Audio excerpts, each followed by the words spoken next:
from Virginia. Thank you, Mr. Chairman. Today, I ask for my colleagues' support for my amendment to cut $28 million from this bill and contribute that money to paying down our deficit.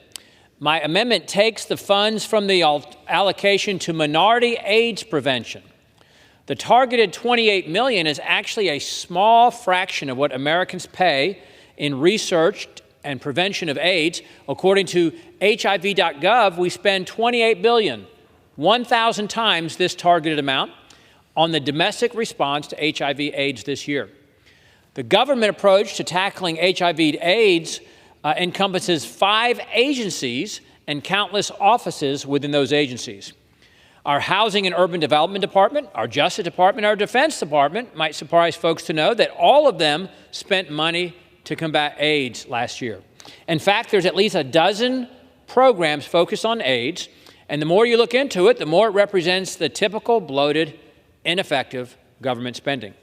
My amendment targets, again, 0.1% of those funds that are racially focused, because once again, we are dividing people and our research based on race, which does nothing to help all Americans. Race can be a contributing factor in health outcomes, but that doesn't mean it needs special funding. If a disease disproportionately impacts a certain group, that will come out in the research, and that group will be benefited more specifically from the program. The funds themselves should not be allocated based on race, but allocated based on need. I hope my colleagues will join me in reducing a small amount of spending for an issue that our government already spends billions upon. If members are bold enough to, for once, cut spending, we can contribute to reducing our deficit, and that's an issue that actually helps all Americans regardless of race, and I reserve. Gentleman from Virginia reserves. For what purpose does the gentlewoman from Connecticut seek recognition? Mr. Chair, I claim the time in opposition. The gentlewoman is recognized for 5 minutes. Thank you. I rise in strong opposition to this amendment.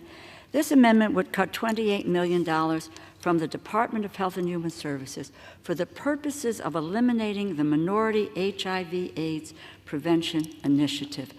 How far my colleagues on the other side of the aisle have come from the vision of George Bush and his PEPFAR initiative. The underlying bill already cuts funding for the Minority HIV/AIDS Prevention Initiative by more than 50%. We have cut it already in this bill by 50%, from its current level funding level of $60 million to a proposed funding level of only $28 million. That's unacceptable. That is unacceptable. In the explanatory materials the Republican majority posted online to accompany the Labor HHS Education Appropriations Bill, the majority acknowledges, and I quote, "the critical role that Minority AIDS Initiative plays in our long-standing efforts to eliminate HIV and address the disproportionate disease burden that racial minority communities face." That's in the explanatory materials, and that's true. The Minority HIV/AIDS Prevention Initiative supports HIV prevention as well as treatment in minority communities to help address that disparity. But while we have made significant advances in recent decades against the HIV epidemic, it continues to be a crisis in many racial and ethnic minority communities. Almost 3 out of 4 new HIV diagnoses are among racial and ethnic minorities. This amendment to eliminate funding for the Minority HIV/AIDS Prevention Initiative would take us back to a time when the federal government turned a blind eye to the spread of HIV, especially in minority communities. Let me be clear, not only is this amendment unacceptable, but the funding cut of more than 50% in the base bill is unacceptable.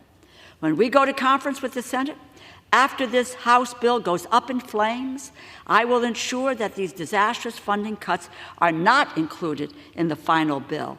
I strongly urge my colleagues to vote no on this amendment, and I reserve the balance of my time. The gentlelady reserves. The gentleman from Virginia is recognized.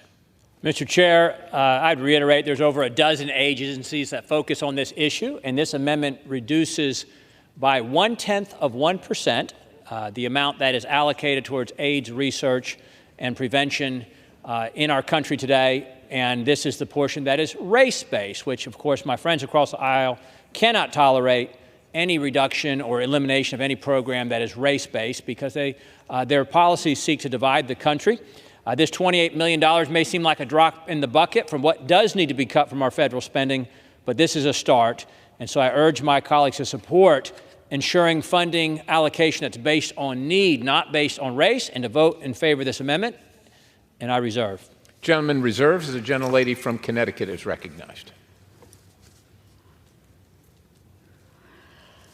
I continue to oppose this amendment, but I also might add, if you take the base bill, which my Republican colleagues have come forward with it, which is really unacceptable, the base bill ends the HIV initiative.